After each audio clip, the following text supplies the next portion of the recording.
उस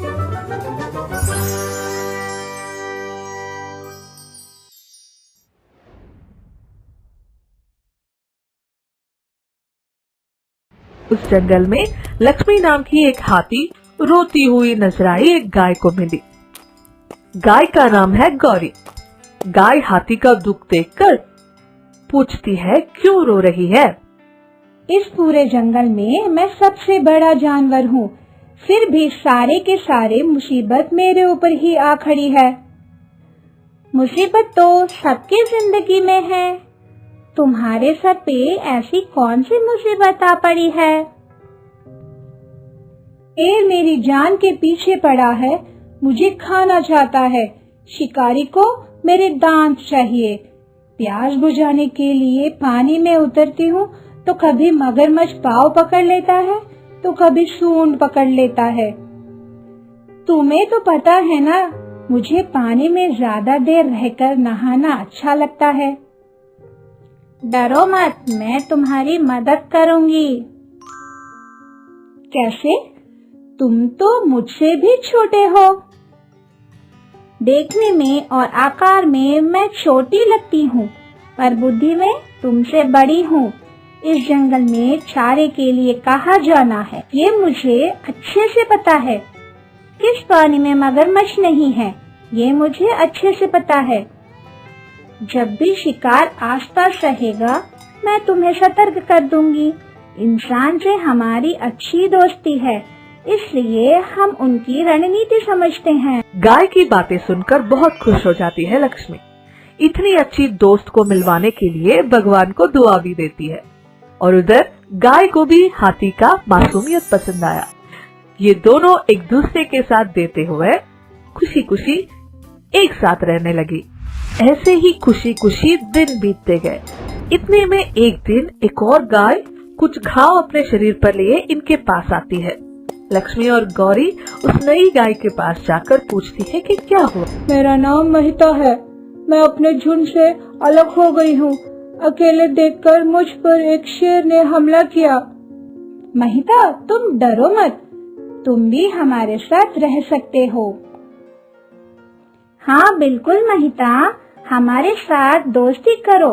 बिना कोई मुसीबत के यहाँ अच्छे से रह सकती हो तुम। हाथी और गाय के प्यार को देख खुशी से उनके साथ रहने लगी है महिता भी। कुछ दिनों के बाद महिता के घाव भी बढ़ जाते हैं। तीनों मिलजुल कर एक साथ रहने लगे। कुछ ही दिनों के बाद हाथी के व्यवहार में अंतर नजर आता है। हाथी का ये मानना है कि गौरी महिता के आने के बाद से उसे छोड़ महिता के साथ ही ज्यादा वक्त बिताने लगी।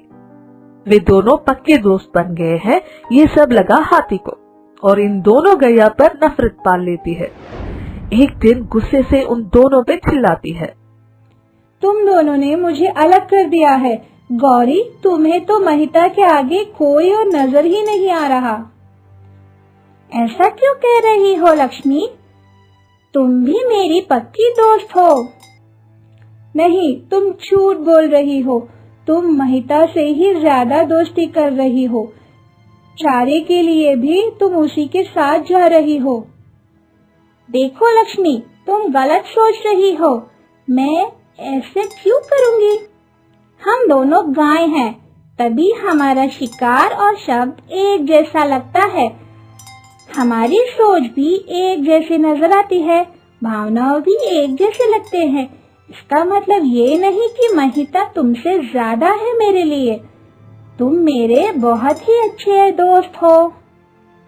हाँ लक्ष्मी, गौरी को तुम ही ज्यादा पसंद हो। ये बात इसने मुझे कई बार कहा है। तुम तो चुप ही रहो महिता, तुम्हारे वजह से हम दोनों की दोस्ती बिगड़ गई है। देखो गौरी, आज से तुम्हारा और मेरा कोई रिश्ता नहीं। मैं यहाँ से निकल जा रही हूँ। ये कहते हाथी वहाँ से निकल जाती है और ये सब देखते ही रह जाती है दोनों गैया। उस दिन से कभी भी ये तीनों अगर आमने सामने आई भी तो लक्ष्मी इन दोनों गैया को नजरअंदाज कर देती थी, कुछ भी नहीं बात करती थी। समय बीतता गया। यहाँ हाथी की मुसीबत भी बढ़ रही थी। जंगल में शिकारियों की गिनती बढ़ रही थी और ऊपर से शेर को भी पता चल जाता है कि इन तीनों की दोस्ती बिगड़ गई और वो उस पे वार करने के लिए अपना प्लान बनाता रहता है। ऐसे कुछ दिनों के बाद एक दिन हाथी के दांत के लिए कुछ शिकारी जंगल में आ पहुंचते हैं। उसी वक्त नजर आती है लक्ष्मी। सारे शिकारी लक्ष्मी को चैन से बांध के हथकड़ी लगा के कब्जा करने की कोशिश कर रहे थे। हाथी भी अपने आप को बचाने की कोशिश कर रही थी। इस विषय की भनक लग गई दोनों गैया को और हाथी की मदद करने के लिए दौड़ती है। इतने में एक शिकारी बंदूक निकालता है। ये देखकर गौरी और महिता अपने सींग से उन शिकारियों को चोट पहुंचाती है। डर के मारे शिकारी वहां से भाग जाते हैं। हाथी के हथकड़ी भी खुल जाती है। हाथी को बचाते देख शिकारी गौरी पर गोली चला देता है और वहां से भाग जाता है। उसकी जान बचाने का दृश्य देखकर रोते हुए गौरी की करीब जाकर खड़ी होती है लक्ष्मी।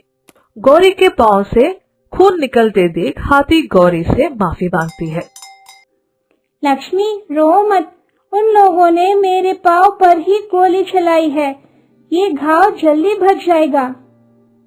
तुमने मेरे लिए इतना बड़ा कदम क्यों उठाया? क्योंकि तुम मेरी पक्की दोस्त हो। दोस्तों, मुझे माफ कर दो। मुझसे गलती हो गई। मैंने आपको गलत समझा। क्यों नहीं लक्ष्मी, आज से हम तीनों फिर से दोस्ती करेंगे, एक दूसरे के साथ देंगे। हाँ लक्ष्मी, अगर हम साथ रहेंगे तो कोई भी मुसीबत का सामना कर सकेंगे। लक्ष्मी दोनों गैया से माफी मांगती है। तीनों के बीच का तनाव दूर हो गया और फिर से दोस्त बन गए, और वो भी पक्के वाले। कभी भी दोस्तों में कोई छोटा या कोई बड़ा नहीं होता, क्योंकि हर दोस्त जरूरी होता है। अगर दोस्ती गहरी है तो किसी भी मुसीबत का सामना कर सकेंगे। एक गांव में रॉबर्ट और सेबैटिनी नाम का एक हैप्पी कपल रहता था। उनका एक बेटा पैदा हुआ, फ्रांसिस। दोनों फ्रांसिस को बहुत ज्यादा प्यार करते थे। कभी भी उसे नहीं डांटते और फ्रांसिस कितना भी शोर करे उसे डांटते ही नहीं। फ्रांसिस जो भी मांगता देना है और उसे खरीद कर देते थे भी। एक दिन फ्रांसिस बॉल से घर में खेल रहा था। बॉल से एक्वेरियम टूट गया। फ्रांसिस बहुत डरने लगा कि उसकी मम्मी डैडी उससे क्या कहेंगे। इतने में उसकी मम्मी डैडी दौड़ते हुए वहां पहुंचे। क्या हुआ फ्रांसिस? यह एक्वेरियम कैसे टूट गया? सॉरी मॉम, मैं बॉल से खेल रहा था। बॉल लगाकर एक्वेरियम टूट गया। अच्छा, इसमें मेरी कोई गलती नहीं है डैड। ठीक है फ्रांसिस, कोई बात नहीं, हम दूसरा नया एक्वेरियम खरीद लेंगे। पहले तुम धीरे से मेरे पास आओ, वहाँ कांच के टुकड़े हैं। बोलते हुए फ्रांसिस को गोद में उठाकर दोनों उसे किस करने लगते हैं। फ्रांसिस सोचने लगता है, मैंने इतना बड़ा एक्वेरियम तोड़ दिया, फिर भी मेरे पेरेंट्स ने मुझे कुछ नहीं कहा और ऊपर से मेरे बारे में ही सोच रहे हैं। मेरे पेरेंट्स कितने अच्छे हैं, मैं इनको कितना पसंद हूँ, सोचते हुए मन में बहुत खुश हो रहा होता है। कुछ दिन बीत जाते हैं। फ्रांसिस अब बड़ा हो रहा था। इतने में सेबैटिनी और रॉबर्ट दंपति की एक बेटी पैदा होती है, जिसका नाम मेरी रखते हैं। मेरी छोटी थी, इसलिए उसके माता पिता ज्यादा समय उसके साथ ही रहते थे, जो फ्रांसिस को पसंद नहीं आ रहा था। उसे अपनी छोटी बहन पर गुस्सा आने लगा। आज हम लोग का मूवी जाने का प्लान है डैड। नहीं फ्रांसिस, आज मेरी बहुत रो रही है, किसी और दिन चलेंगे। नहीं डैडी, आपने लास्ट वीक पिकनिक के लिए भी ऐसे ही कहा था। नो फ्रांसिस, तुम बाहर जाकर खेलो, अगर मेरी उठ गई तो फिर से रोने लगेगी। रॉबर्ट फ्रांसिस को बाहर जाकर खेलने को कहता है और सेबैटिनी सारा दिन मेरी के साथ ही रहती थी। सेबैटिनी को फ्रांसिस के लिए समय नहीं मिलता था, इसलिए फ्रांसिस अपनी माँ से दूर होता चला जा रहा था और वो धीरे धीरे अपनी बहन मेरी को अपना दुश्मन समझने लगा। एक दिन फ्रांसिस खेलते हुए अपनी बहन की फीडिंग बोतल तोड़ देता है, जो घर में दूसरी भी नहीं थी। सेबैटिनी फ्रांसिस को बहुत डांटती है, तुम इतने बड़े हो गए हैं, फिर भी पता नहीं कि चीजों को किस तरह रखना चाहिए। जो सुनकर फ्रांसिस बहुत दुखी हो जाता है। सोचता है कि जब मैं छोटा था तब उसे कुछ नहीं कहते थे, अब हर बात पर डांट रहे हैं।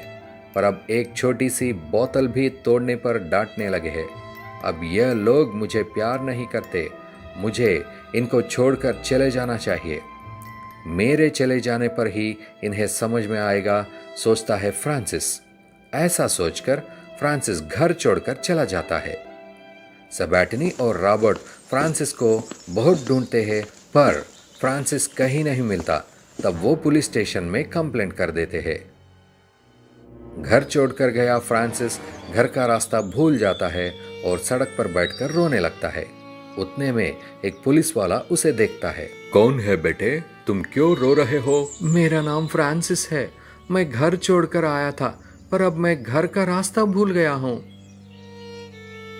अच्छा, तुम्हारे पिता का नाम क्या है? पिता का नाम रॉबर्ट, माँ का नाम सबैटिनी है। वो लोग मुझे प्यार नहीं करते, इसलिए मैं घर छोड़कर आ गया। ऐसा कुछ नहीं होगा। इस बैग में क्या है, दिखाओ। उस बात में एक डायरी थी, जिसके सहारे पुलिस फ्रांसिस को लेकर घर पहुंच जाता है। घर पहुंचते ही फ्रांसिस की पेरेंट्स उसे देखकर बहुत खुश होते हैं और उसे गले लगा लेते हैं। पेरेंट्स ये सोचते हैं कि फ्रांसिस घर का रास्ता भूलकर भटक गया था, पर उन्हें यह पता नहीं होता है कि फ्रांसिस घर छोड़कर चला गया था। फ्रांसिस भी उन्हें कुछ नहीं बताता, सिर्फ उसने पुलिस को ही बताया था कि वह घर छोड़कर आया है। एक दिन पुलिस रॉबर्ट के पास कुछ पेपर देने आया। उतने में फ्रांसिस उसे देखकर उसे बात करने उसके पास जाता है। आपने कल मुझे बचाया था ना, उसके लिए बहुत थैंक्स अंकल। ओके ओके, अब तो तुम खुश हो ना? नहीं, मेरे पेरेंट्स को मैं पसंद नहीं हूँ। तुम ऐसा कैसे सोच सकते हो? मेरे पेरेंट्स मुझसे ज्यादा बहन को ही प्यार करते हैं। मेरे घर छोड़कर चले जाने पर भी उन्हें कुछ दुख नहीं हुआ। उन्हें तो यह भी पता नहीं कि मैं घर छोड़कर चला गया था। अगर आप डायरी में एड्रेस देकर मुझे यहाँ नहीं लाए होते तो मेरा कंडीशन क्या होता, बोलो? नहीं फ्रांसिस, ऐसा कुछ भी नहीं है। तुम्हारे पेरेंट्स तुमसे बहुत प्यार करते हैं। मुझे तुम्हारी डायरी में तुम्हारा एड्रेस नहीं, तुम्हारे पिता का पूरा नाम लिखा देखा था। मैंने पुलिस स्टेशन में फोन करके पूछा तो उस नाम पर एक मिसिंग कंप्लेंट थी, जिससे तुम्हारा एड्रेस पता चला और मैं तुम्हें घर में छोड़ने आया। अभी भी मैं तुम्हारे मिसिंग रिपोर्ट के पेपर्स देने ही आया हूं। तुम्हारे जाने के बाद तुम्हारी माँ ने खाना भी नहीं खाया, जिसके कारण उन्हें अस्पताल ले जाना पड़ा। उन्होंने तुम्हें कभी नहीं बताया वो लोग तुमसे बहुत प्यार करते हैं। तुम्हारी बहन छोटी है, इसलिए उसके साथ ज्यादा समय बिताना पड़ता है। उसका मतलब यह नहीं है कि वह तुमसे प्यार नहीं करते। फ्रांसिस को समझाकर पुलिस वहां से चला जाता है। फ्रांसिस अपनी गलती समझ जाता है। दौड़कर अपनी मम्मी डैडी के पास जाकर उनको हग करके किस करने लगा और सॉरी भी कहा और अपने माता पिता की बात सुनते हुए अच्छे से उनके साथ रहने लगा। कुछ दिनों के बाद फ्रांसिस और मेरी का छोटा भाई पैदा होता है। फ्रांसिस और मेरी दोनों मिलकर अपने छोटे भाई को अच्छे से खिलाते थे। एक दिन छोटे भाई के हाथ से मेरी खिलौना छीन लेती है और छोटा भाई जोर से रोने लगता है, जो सुनकर माँ दौड़ती हुई आती है। मैरी, भाई रो रहा है ना, तुमने खिलौना क्यों छीन लिया? कहती हुई मेरी के हाथ से खिलौना छीनकर छोटे भाई को दे देती है। मेरी को बुरा लगता है और वह सोचती है कि उसके पेरेंट्स उसे प्यार नहीं करते। मेरी अपने बड़े भाई फ्रांसिस को यह सब बताती है। फ्रांसिस उसे पेरेंट्स के इम्पोर्टेंस के बारे में समझाता है, क्योंकि अब फ्रांसिस बड़ा हो चुका था। नीति: माता पिता के लिए सभी बच्चे एक समान होते हैं, एक ज्यादा और एक कम नहीं होता।